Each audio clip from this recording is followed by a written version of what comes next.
Монголын чацарганы кластерын анх дугаар форум.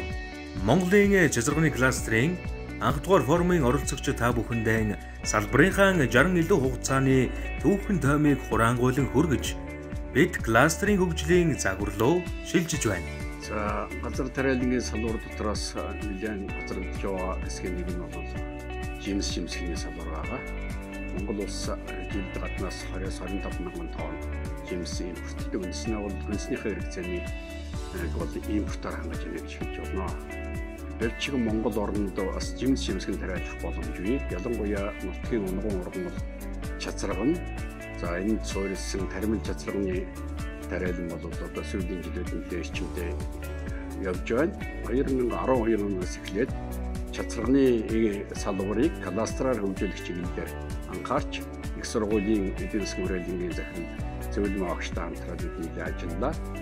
Үүсгэж хөнгөлөөр -15 он дэмжиж чацарганы кадастрын тендер зарлаж 3 аж ахуйн нэгж консорциум болж ороод энэс хойш одоо хүмүүс олноос чацарганы кадастр гэдэг ойлголтод нэлээд төгж байна. За сүүлийн жилүүдэд бол Азийн хөгжлийн банк, Тарам төсөл, Заман Парвалио төсөл энэ газрууд бол чацарганы кадастрын хөгжүүлэх чиглэлээр анхаарч манай аж ахуйн нэгжүүд оролцогч талууд нэлээд идэвхжиж байна.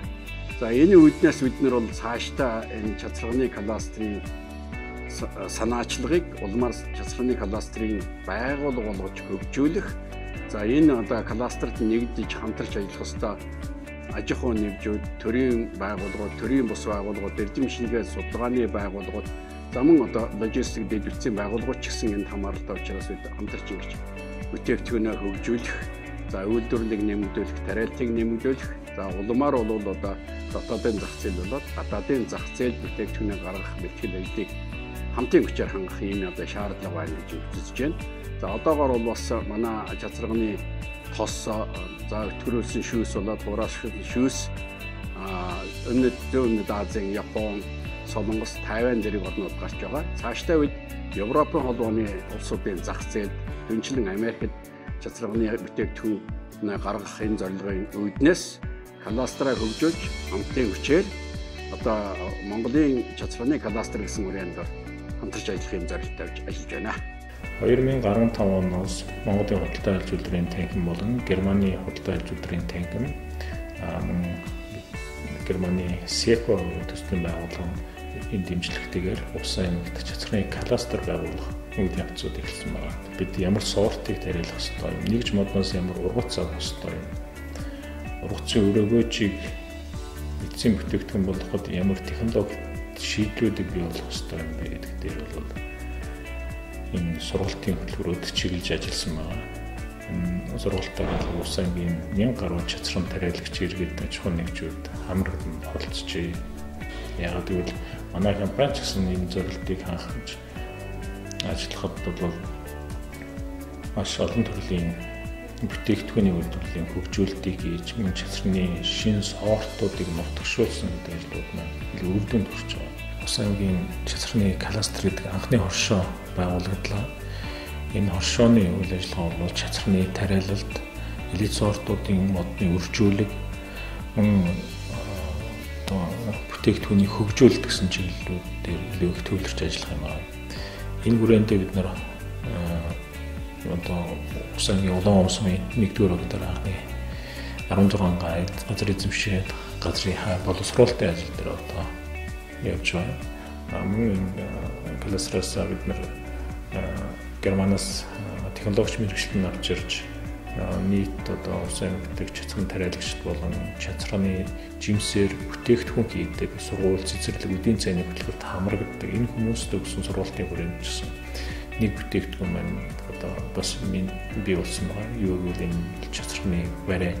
Гар урдын их сургуулийн профессор Майкл Портерийн өрсөлдөх чадрын микро эдийн засаг академик сүлжээнд 2008 онд Монгол Улсын их сургууль гишүүнчлэлтэй болсноос хойш Монгол улсад кластерын санаачлагын төвчээг бизнесийн орчинд Монголын жимс жимсэгний үндэсний холбоо анхлан хүлээн авч засгийн газар, эрдэм шинжилгээний байгууллагууд, компаниудаа холбон ажиллах гүүрийн үүргийг гүйцэтгэж байна. Монгол Улсын их сургуулийн эдийн засгийн тэнхимийн профессор, Монгол Улсын их сургуулийн эдийн засгийн хүрээлэнгийн захирал цэвэрлэл маань Монголын жимс жимсгний үндэсний холбоонд цацрагны кластерын багийн ахлагчаар ажиллаж, бид бүгд хамтдаа салбарын компаниудаараа зочлох, кластерын дэмжих болон анхан шатны үйл ажиллагаанд дах шат амжилгыг эренбэ дараатай сайжруулсаар ирлээ. Цацраган жимсний тухайд уламжлалт газар тариалангийн салбартаа шинжилэл хийж, шинэ технологи, инновацийг турших замаар цацрагны онцлог бүтээгдэхүүнээр дотоодын хэрэгцээг хангаж, гадаадын хэрэглэгчдэд таниулан салбарын өрсөлдөх хүчийг байнга тасралтгүй дээшлүүлж, одоо бидэнд экспортын баримжаатай үндэсний өрсөлдөх давуу талаан дэлхийн түвшинд таниулах боломж нээгдэж байгаа юм. Цацрагны хөтөлбөр, жимс жимсгний хөтөлбөрийг хэрэгжүүлснээр салбарын хөгжлийн бодлогын шийдвэр гаргалтад олон сургамжийг олж авсан төдийгүй салбарын нийлүүлэлтийн сүлжээнд сорилт их байгаач, цацрагныг боловсруулах салбарт дулаан, хүйтэн, ууршуулан хатаа гаргахын технологи нэвтэрч компаниуд хүний эрүүл мэндэд ач тустай олон шинэ бүтээгдэхүүнийг үйлдвэрлэн нийлүүлж байна. Гадаадын төслүүд цацрагны салбарт хэрэгжснээр шууд бус эерэг дам нөлөөг үзүүлж кластерын оролцогчдын өрсөлдөх чадвар бэхжин дээшилж байна. Өртгийн сүлжээний анхан шатны үйл ажиллагаанд хөдөө аж ахуй технологи, аж үйлдвэрийн зохистой дадал тасралтгүй нэвтэрч, худалдан авах болон төлөхөд бэлэн байгаа хэрэглэгчиддээ тэдний хүсэл сонирхол, хэрэгцээнд нийцэх бүтээгдэхүүний судалгаа, хөгжүүлэлт эрчимжин, үндэсний манлайлах компаниудын тоо өсөх шат руугаа орлоо. Цацрагны салбарын экспортын стратегид гадаад худалдаа ба гадаадын хөрөнгө оруулалтын зохистой дэмжлэг зайлшгүй бөгөөд нише салбарын дэлхийн түвшинд таниулахад дэлхийн худалдааны байгууллагын эрх зүйн зохицуулалтыг үндэсний эрх зүйн зохицуулалтад гүйцэд тусган экспортын институцийн орчныг шинжлэх талаар бид олон талд хөгжлийн оролцогчдод хамтран ажиллаж байна.